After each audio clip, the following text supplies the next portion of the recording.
Hello and thanks for stopping by. This is Chopper Command for the Atari 2600, published by Activision in 1982, and I'm playing this game off of a cartridge on a Retron 77. Chopper Command was a popular horizontal shooter, where you pilot a helicopter and fly around shooting a bunch of stuff. I guess that's kind of standard Atari 2600 stuff for the most part, but with its own style.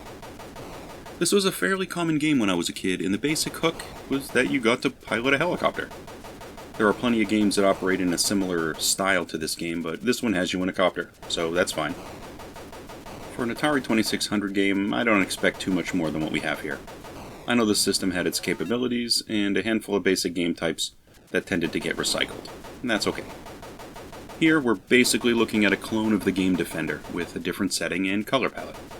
Instead of flying a spaceship in outer space shooting other ships, you pilot a military helicopter in the desert and destroy fighter jets and helicopters. At the bottom of the screen is a caravan of trucks, and you want to protect this convoy.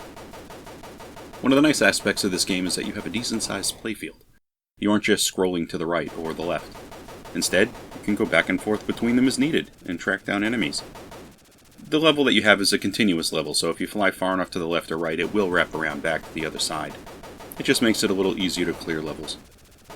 There's also a map function at the bottom of the screen. This is your long-range scanner, and it basically shows you where everything is.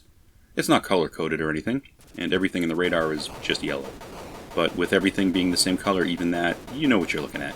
If it's on the ground, it's part of the caravan. If it's above the ground, it's probably an enemy of some sort. Go shoot it. You gotta be careful with the caravan too, because you can actually run into it and crash, so don't fly too low when they're on the screen with you. You only have 3 lives here, so crash less and shoot more.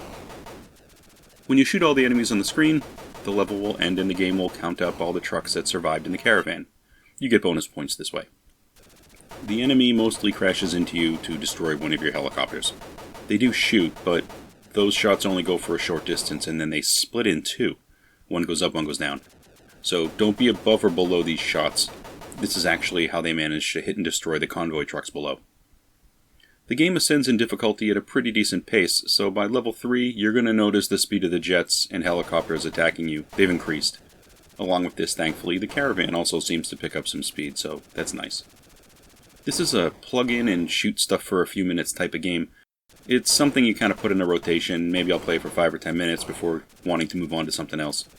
It works pretty well as it is, and it has the standard Activision quality from the era that you'd expect. Activision put out some of the best games for the system, and I think this one fits perfectly fine as an Atari game. Plus, they gave us autofire. So thank you, Activision. You saved my thumb muscles for a game that clearly requires you to fire a crazy amount of times. I can't believe other games don't do that sometimes. The helicopter sounds are actually pretty good too. It kind of sounds like the rotor of a helicopter, or a reasonable copy anyway. And the gunfire kind of sounds like a machine gun. Not bad. I wouldn't really expect much more from an Atari 2600 game. The game ends when you lose all your lives or you hit 999,999 points. Good luck making that without some sort of computer assistance. This game was part of the Activision Patch Club back in the day, and there were Chopper Commandos patches you could mail away for if you scored 10,000 points and sent them in a picture. It's not a bad looking patch, I guess. Well, that's all for Chopper Command for the Atari 2600. Thanks for stopping by to give this one a watch, and I'll catch you next time.